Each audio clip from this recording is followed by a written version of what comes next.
أعوذ بالله من الشيطان الرجيم. بسم الله الرحمن الرحيم. بزمو شاوس خبر شروع براد مکارم الاخلاق کی نبی صلی الله علیه وسلم فرمای دین د اسلام درې سو شپته خوینه لري شکل الله رب عزت او بندر اراده د خیر وکي نو بده خوینو کې دل الله برخه ورکی د عقد وجنه سړی به جنت ته داخل شي او د ازمنو شاوس د تشریع د دې خوینو د نبی صلی الله علیه وسلم د حدیث او د قران او د صحابه او د تفسیر د وجه چې تشریحي صرف او صرف د عمل بنید انسان کوشش وکي عمل ور باندې وکي سړي مداونه بیان کړو یو بل خوې نبی صلی الله علیه وسلم دا تشریح کړی د قران هم تشریح کړی د سړي ور باندې جنت ته داخليږي غدا چې مؤمن انسان باندې مشکلی او دغه مشکل ته تلری کی الله وسلم دغه عمل د وجنه جنت ته بوزي یو مؤمن دی پریشانی مصیبتونو غمونو کې واقع دی او دغه خاله ورالي ته پوښتنه وکړي چې لکه دا ولي وی وجه دا نو ایسته دا غسر کومکو کې او داغه د مصیبت او غم د تلری کې رسول الله فرمایي د دې په بدله کې به الله ته جنت ته داخل کی اسباب نه خرابای په دې طریقه باندې چې انسان له بزور د پریشانی مسلې جوړ کی لکه زموږ څنګه په جامعه کې اکثر خلک کمال دی لوي دوه خلک سره بجنګ اچول مصیبتونه او پریشانی نه اصل کې دې دا معنا ده د شړی نه غم zarar رفع کول یو شړی دی چې هغه غمجن دی سوچ کړي او تو ورغلی د رب العالمین د رضا لپاره دی داغه د مصیبتونو د غمونو لري کړه نبی صلی الله علیه وسلم فرمایي چې اجر ډیر اوچت دی هغه د اجر دی چې جنت له سړی ور باندې داخل شي اسماء بنت عمیس نقل له د ابوبکر رضی الله عنه بیبي دا فرمایي چې قال لرسول الله صلی الله علیه وسلم رسول الله ما فرمایلی دي الا اعلمك کلمات ویزه تعالی د کلمې نه کيم چې د مصیبت په وخت کې ته وای الله بس مصیبت ختم کړي غد چې الله ربي لا اشرك به شيئا الله زما رب دې زه هیڅ څوک دغه سره په هیڅ شي کې شریک او برخدار نه جوړوم دا کلمه چې ارسو کلولي چې الله زما رب دې هیڅ څوک دغه سره شریک نشته نه جوړوم رب العالمین بدل د مصیبت ختم کړي په خوشاله باندې بدل شي الفاظ او معنا دواړه مقصود ګرځول عبد الله ابن ابي قتاده نقل له وی ابو قتاده چې د یو خرزوړي بسلاړو عبد الله رخل پلار قصه کوي وی څنګه ملګری ته پټ ثم وجده بډره مدورسه منده کې نه هغه ورته ویل چې ان معاشر اے ملګری ستاسو ما باندې قرض ته عزت انکار نکوم خو لیکن لاس مې ډېر تنگ دی دا پټم په دې بنیاد باندې شوم شوز به تما خپکی نه ابو قتاده ورته ویل چې الله دا الله لپاره دا خبره کوي او سره قسمی په الله باندې چې یقیني تندست دا الله سره تنگ دی ډیر انسان پر دې قرضونه راواله غل به خوند دا ورکې چې بس ګرځي را ګرځي دا پروا نه ساتي دا نو به ظلم دی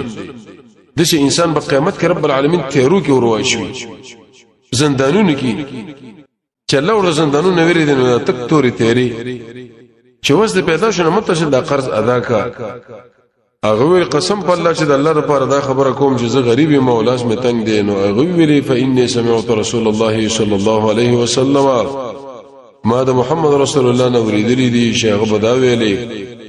من سره هغه سړی چې هغه خوشالي دلا چې نجات دلا الله د قیامت د مشکلاتو نو ورکی نو په دې دنیا کې دی یو تنگ دستا سره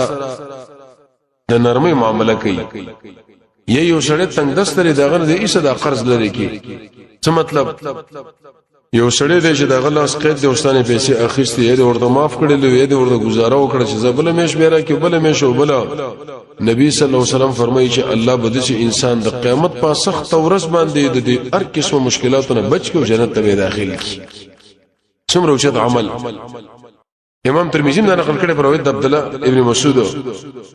نو ځکه رسول الله فرمایي چې د غدرس او شپته خوینه کې یو خو په انسان کې را پیدا شي الله جنت لبوزي معاملو ولا دکانداران تجاران اکثر د مشکلاتو کې واقع دي عبد الله بن عباس فرمایي چې رسول الله په مصیبت په وخت کې د څه ویلي لا اله الا الله العظیم الحلیم نشته حقدار د بندګۍ شوا د الله نه لوی دی صبرناک دی لا اله الا الله رب العرش العظیم نشته حقدار د بندګۍ شوا د الله نه خاوند د عرش لوی دی لا اله الا الله رب السماوات ورب الارض نشته حقدار د بندګۍ شوا د الله نه رب د اسمانونو رب د زمکې دی ورب العرش العظیم خاوند د عزتمن عرش دی نو کله چې د مصیبت په وخت کې دغه کلمې رسول الله فرمایي چې ویلي الله به د انسان پریشانی بالکل ختم کړي نن دا موږ تاسو عمل نه کوو ټول پریشانی هر سړی خپه دی څوک په یو شي کې خبره څوک په بل شي کې خبره دی هغه اساسي وجه ده چې دا انسانان عمل له متوجین دي اقا عمل چې هغه رسول الله ذکر کړی دی یو خبره دی خلکو تعویل ما ویلي دي کمزوري خبرې دي پلانی سی بری د کار وکاو پلانی سی بری د سیبان مبان لري کوا صرف د محمد رسول الله بسره روان شه هغه چې تعالی کوم خبره کړې ده حق اومنه الله بسره مشکلات او مصیبتونه ختم کی لری به کیده طلحه ابن عبید الله چې تقریبا 15 مرمۍ د بغش احد کې خړلې وي نبی صلی الله علیه وسلم ویلي وکړه چې مکه بسر باندې تاسو یو جنتی سړی او شهید وګورئ هغه د قزوان دی طلحه الخير طلحه الجواد طلحه الفياس جدا جدا نمونه ورته ورکړي دي هغه شورزه عمر رضی الله عنه اورید ډیر خپاو و ما ته ویل شي ابو محمد ته خپای کې دې چې ته خپا کړي سره ترغل لورو یا دغه خزي یعنی د ابو بکر قص کې بده باندې و ما ورته زور باندې خپانه یم بلکې پاغه من ډېر ویل چې هغه ډېر اوچت سړی دی او ډېر ښه سړی دی لیکن ما محمد رسول الله نو ورېدلی دی چې هغه ویل یو کلمه ده چې بندې کله د مرګ په وخت کې وایي رب العالمین دا ټول مصیبتونه ختمه او دا رنگ پړقې ومنه دا خبره نه منه کې چې دا غنه سوال وکم مگر قدرت پاغه باندې تر دې پورې چې هغه مرش نن به ورزم سبا ورزم نن ورزم سبا عمر شه ورته ویل کلمه خو ماله معلومه ده طلحه ورته ویل هغه کومه کلمه ده عمر رضی الله عنه ورته ویل وی تا ته کلمه معلومه ده یو بل کلمه چې هغه ډیر لوی ده هغه کلمې نه چې کومه ترله پیش کړي و لا اله الا الله طلحه ویل بالکل سید او قسم په الله دی چې کله سړی له مصیبتونو ورسېدا پریشانونه ورسېدي او هغه باندې قرضونه دي یا نور مصیبتونه دي بس دا د حدیث مطابق دا خبره کوي چې لا اله الا الله لا اله الا الله یو وخت د پاره دی وی الله رب عزت په بده چې انسان باندې پر اخیره او خوشاله نه براولي مصیبتونه به ټول ختم شي اسانه کلمه مزیدار چې کله انسان د عمل متوجي شو دا عمل کراولي ابي بکر نه نقل لي هغه رسول الله فرمایلی دي و دعوات المکروبه چې کله یو سړي باندې مصیبتونه راغلي پریشانې راغلي هغه دي شوی اللهم رحمتک ارجو الله ستاسو رحمت تم ساتم فلا تکلنی الى نفس طرفه عین الله د خپل ځان لمه د سترګې درپ په اندازه مو پرېدا لګډیر انسانانو کې دا مصیبت شته ودا خو زما چاله کیدا زما وکړته دي محمد رسول الله فرمایي چې الله ما د خپل ځان له سترګې درپ په اندازه مو پرېدا واصلح او جوړ کزما د شان طول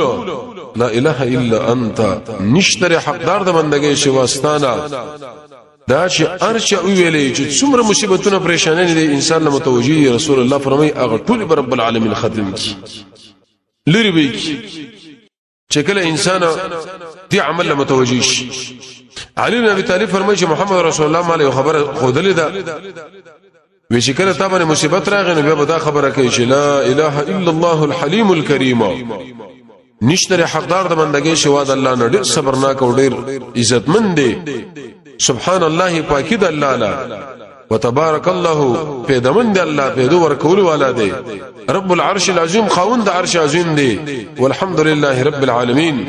څومره صفاتونه د کمال چې دی الله نه دی اقل چې ټول مخلوق تربیت کوي دا د دې انسان ټول مصیبتونه ختم شي پریشانه نه بیلړي شي ابو درداء رضی الله عنه د روایت په تشریح کې ویل چې الله رب عزت هر ورځ په شان کړي وی باز انسان له ګناه بکی د چا مصیبت لري کی باز انسان اوچت کی او باز انسان کته کی دغه معنا ده آیات انس بن مالک فرمای دا د نبی صلی الله علیه وسلم لسکلن خادم دی د شل کلو په عمر د رسول الله سره خادم وش د لش کلو چې کله د شل کلو په عمر باندې شو محمد رسول الله وفات شو ډیر بهترین دعاګانې مرده کړې وي الله بچی جات کا تقریبا یو سر اتنوي اولاد الله ور کړیو او نو حسین د مال بارکی او د عمر بارکی سلورم شي ته مل ان شاء الله به معاف دا فرمایي چې نبی صلی الله علیه وسلم یو مصیبت ورسېدو نبی به د شي ویل چې یا حي یا قیوم یا همیشه ژوندیا یا هغه ذات چې د ټول مخلوق انتظام ستاسو تر دې برحمتک استغیث تا د رحمت د وجنه بزکو مک حاصلوم یا حي یا قیوم برحمتک استغیث د دې ویل پکار دا چې کله انسان ولله مصیبت ختمي کان رسول الله د نبی صلی الله علیه وسلم عادت دا چې بده باندې به ایسته ویل کړو جابر بن عبد الله فرمایي چې نبی صلی الله علیه وسلم فرمایي وی هغه بندا چې نیک بنده لري د الله عرش اغله خوځیدلې ده د اسمان دروازې اغله وګړو کړې شي ویلي چې کله مشکلات ور باندې الله ور باندې مشکلات ختم کړه هغه څوک دی ودا خبره په هغه ټیم کې وکړه چې کله سعد بن معاذ مړو او دفن کېدلو انتم نبی صلی الله علیه وسلم ته دعا وغوښته عبد الله بن عمر فرمایي چې رسول الله فرمایلی دي مسلمان د مسلمان نور د ظلم په نه کوي څوک چې د مسلمان په حاجت کې منډه والی الله برده چې انسان په حاجت کې راشي الله چې موږ په حاجت کې راغی څومره کار موږ تاسو د دنیا یو معمولی رئیسګي غوندي چې دلاسه اسن کیږي د ساس کې معنی نه پیدا د ګندګۍ نه ډک د چنجو مرکز یره یو پلاني سړي نه زړه خوشاله مولوی به دی رئیس پلاني رئیس بل زنګوالو په دې یو زنګوالو باندې کار کوي کني کېږي د خوشاله شو رسول الله فرمایي ومن کان فی حاجت اخیه چې کله یو سړی د خپل رور په حاجت کې منډه والی کان الله فی حاجته الله برده چې انسان حاجت پوره کړي لازم حاجتونه الله ولې نه پوره کوي وجه دا چې موږ د پردي حاجتونه پوره کول څه کوي بلکې دغه بلاک کو هغه نشو چې مخکې لاړ نشي او نبی صلی الله علیه وسلم فرمایي چې د مسلمان یو مصیبت لري کې الله رب عزت د قیامت د مصیبتونو د مصیبتونو لري کې او چې په مسلمان پردر او رب العالمین پر قیامت پورس په دې انسان باندې پردر راوړي بل حدیث کې دا راځي ابن عمر سے فرمایي وی نبی صلی الله علیه وسلم فرمایي وی څوک چې اراده لري چې دغه دعا قبول شي مصیبت ختم شي نو دا د یو تنگ دسته سړي سره کومک وکړي د زموږ دعاګانې ولې نه قبليږي موږ د تنگ دسته انسانانو سره بالکل د نرمه معاملې نه کوو یو مشهور حدیث دی ابو هريره سے فرمایي چې موږ رسول الله صلی الله علیه وسلم سره راغلی یا رسول الله حلقت زه برباد شو نبی صلی الله علیه وسلم ورته مالک ولی یو وقوت علی امراتی وانا صائم دروجی په حالت کې مې خپل بیبي سره جما وکړه انسان ډېر کمزور دی نبی صلی الله علیه وسلم ورته ویل ته چرته یو غلام لري چې آزاد کی قال لا وی طاقت لري چې دوه مشته روجی پر لبسونه شي قال لا وینا ویل کدا طاقت لري چې شپته مشکلونه وروړي ورکې وینا نبی صلی الله علیه وسلم انتظار وکي چې په دې وخت کې یو سړی نبی صلی الله علیه وسلم له یو پچي یو مقتل د کجورو ډک راوړو رسول الله ویل سائل چې شو د ملګری ویل انا زم ودا ځان سره والو د مدینه په علاقه کې دا به خلکو باندې تقسیم کا نو دې سړی ویل یا رسول الله قسم په الله چې د مدینه د دوه غرونو په مابین کې زمانه ډېر غریب سړی سود نه تلا ما له وجه دا تقسیم کا وفزحك النبي صلى الله عليه وسلم نبی صلی الله علیه وسلم مخندل حتى بدت انيابه تر دې پورې چې د غاکونه مبارکه خارش و ثم قال به ورته ویل چې دا خورا تیم خورا خپل اهل باندې دی اخرى ور دي چې دا سړی دی مصیبت کې واقع محمد رسول الله صلی الله علیه وسلم نرمي کړي چې یو درجه بل درجه اخر هغه پچی د کجورو نه دل ورکړه قبول چا لپاره بدا حکم نه محدثین مالکی ابو هريره سے فرمایي چې نبی صلی الله علیه وسلم په کله مشکل لاغي سخت شو نو پنځه به ولې ودشه به اعوذ بالله من جهد البلاء ودرك الشقاء وسوء القضاء وشماتة الاعداء الله دشمنان ته باندې مخ خوشاله وا الله بده فیصلونه مساته الله د مصیبتونو مساته او د قشن د امتحان د مشکلاتونو الله ساته سعد بن ابي وقاص فرمایي نبی صلی الله علیه وسلم فرمایلی دي وی یونس علیہ السلام چې کوم دعا کړې و غدا دعا وا لا اله الا انت سبحانك اني كنت من الظالمين نشتره حقدار د بندګۍ سواستانه الله د هر قسم نقصان نه پاکي یقینا ما تیرې کړې دي ضرورت تیرې کوونکو نه رسول الله فرمایي چې کوم سړی دا دعا غواړي الله رب عزت به د انسان دعا خامخا قبلې دا محمد رسول الله خبره ده لا اله الا انت سبحانك اني كنت من الظالمين دا خور څوک ویل شي چې کوم مسلمان سره دعا وغواړي دا پکې وایي رسول الله فرمایي د دې انسان د دعا به الله خامخا قبلې ضروري قبلې تاکید کړي لري پوجوږي څوک یې او انسان دې له نظر او عقیده ولري د دې وجه دین د اسلام هغه د عمل دین دی ابو سعید خدری فرمایي رسول الله فرمایلی دي الله رب العزت په قیامت کې وي چې اے ادم علیہ السلام وی لبیک وسعدیک والخير في يديك تابعدار ولعلم الله وی دی ور خلق رو باسه وی څومره وی پزلو کې نه سونه نه د جهنم والا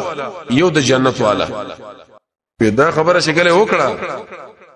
نبی صلی الله علیه وسلم فرمایي چې ماشوم په دې وخت کې بوډا شي اقا زنانه چې هغه حمل اخر شي هغه حمل غرزي خلق بنشي نشبني خو لیکن الله عذاب ډیر سخت دی دا خبره د محمد رسول الله په ملګرو ډیره سخت شو ویل یا رسول الله نکم یو کس په زمونه به بدی کې بچی دا خو ټول دی جهنم په لوزي رسول الله ورته ویل افسر وزیر حاصل کړي یاجوج و ماجوج اغا زردی او تاسو دغه یو کس معنا دا چې نه سونه نبی کسان اغوی دی غيو په کې تاسو بل روایت کې راغلی تور غوي کې سپین وخت او سپین غوي کې تور وخت مؤمنان دومره کم الحمدلله او به ویلي وېزمار قسم په هغه ذات باندې چې زما نفس دغه پلاس کړي زته ملرم چې تاسو بدري مې سره جنتین نه وي دا فرمایي موږ الحمدلله ویل الله اکبر مې ویلي وی به ویل زماره قسم په هغه ذات چې زما نفس دغه پلاس کړي زته ملرم چې تاسو باندې مې سره جنت وي او نیمه به دانوري دې ځکه موږ نبی صلی الله علیه وسلم تاسو سره نرمي کړې ده کینه په زور کې نه سونه نبی کسان چې جهنم لږ یو جنت لږی سره خیل اجلاب انبیاءین او بل څه خو به نه لیکن رسول الله تصلیل پر دا خبره موږ وکړه یو حدیث کې راځي خدیجه رضی الله عنها رسول الله لك الله والله قسم په الله تعالی شرمي انك یقینا تصل رحمی پالي یو سړي باندې بوجي داغه نه بوج اخلي ململ مستیا ور کوي د چا چې کار نه کارو ته پیدا کوي چې کوم سړي باندې مصیبتونه راغلي داغه سره ته حکومتونه کوي دا کارونه چې کله په انسان کې موجود شي د شي انسان په دنیا کې ذلیل نشي او هغه دنیا کې بل الله جنت ته ور داخل کی عائشہ رضی الله عنها فرمای بلکې حسن بصری نقل لې دی خبر له متوجه شي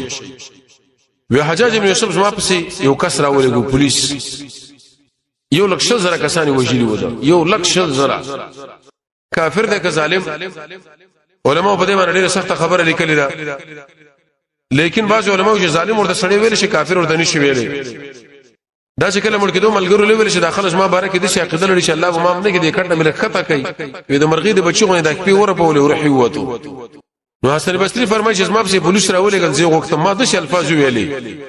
لا اله الا الله الحليم الكريم نشته حقدار د بندګي شواد الله نه ډیر صبرناک ډیر عزتمن دی سبحان الله پاکی د الله لا وتبارك الله في ذو ولد الله رب العرش العظيم خاوند عرش عزتمن والحمد لله رب العالمين تو صفاتونه د کمال الله لږ د مخلوق تربیت کړي دي نو حجاج ویلي و ما تاسو پولیس لګلو عزت او وجن خو قسم په الله نن په دې ټول انسانانو کې ته مال ډیر محترمي څه مطلب چې کله خو دشمن سره مخامخ کیږي او استاد قتل بشر غلي ترش الفاظ ويا لا اله الا الله الحليم الكريم سبحان الله وتبارك الله رب العرش العظيم والحمد لله رب العالمين اق دشمن چې استاد قتل لپاره راغلي دی هغه استاد شي اکرام وکي لکه ته چې دا یو محبوبه د محبوب معاملې وسره وکي درته دا خبره به کې جزاء تزمانه اوس بچي اې دې ډېری فائدې دي نبی صلی الله علیه وسلم د احادیث معلومیږي یو دا چې کله انسان د بل سړي نه مصیبت لري کې د شي انسان سره بل الله په دنیا کې کومک کوي او په آخرت کې دویم نبی صلی الله علیه وسلم معلم او مربي صحابه د امت له دعاګانې خودري دي چې کله انسان ورولې د مصیبت په وخت کې الله ته مصیبت لري کوي دا موږ تاسو لري کېږي ځکه نه چې موږ د دعا نه وایو او بل واجبه فائدہ پکې ده د قیامت د سختیو نه او د غیر دهشت نه بده شي انسان الله بچ ایمان طاعت د مور پلار سره نیکی د الله د پر عمل کول ځان ساتل د هغه سره چې رب العالمین هغه من کړی دي دا په ټولو هغه اسبابو کې چې سړی به د مصیبت نه بچ کیږي دعای په قبولي هغه دقه شونه دي ایمان راوړه د الله خبره منه د مور پلار سره احسان کوه اخلاص حرام نه ځان ساته اذکار دعاګانې کوه خو ثابت عن النبي صلی الله علیه وسلم په دعاګانو کې به اق دعا به سګری هغه په صحیح حدیث محمد رسول الله باندې ثابت خلکو غوډیر شي نه جوړ کړی دي بل عجيبه پیدا پکې دار شي د انسان بل الله نږدې شي نه مخلوق سره به مینه مخلوق به سره مینه لري د دنیا او د آخرت د اخر راجمه کې او ناشنا پیدا پکې دا چې کله انسان د مصیبت زده سړی را مصیبت لري کې الله به په دقه عمل باندې جنت لبوجي ځکه رسول الله فرمایي دین د اسلام درې سو شپته خوونه لري چې الله رب العزت چاله اراده د خیر وکي الله په یو کار کې ورولګي دا خو اسانه کار دی په کار دا چې ارسله په خپل گاوند کې خپلوانو کې یو مصیبت زده لري په کار دا چې هغه سره کومک وکي مالی جانی د خبري تسلی الله بس په دقه خبره باندې د جنت د پاره د داخله دوه اسباب برابر کړي رب العالمین دې موږ تاسو توفیق دې اعمال راکړي الله رب العزت موږ تاسو د قران او سنت بصیرت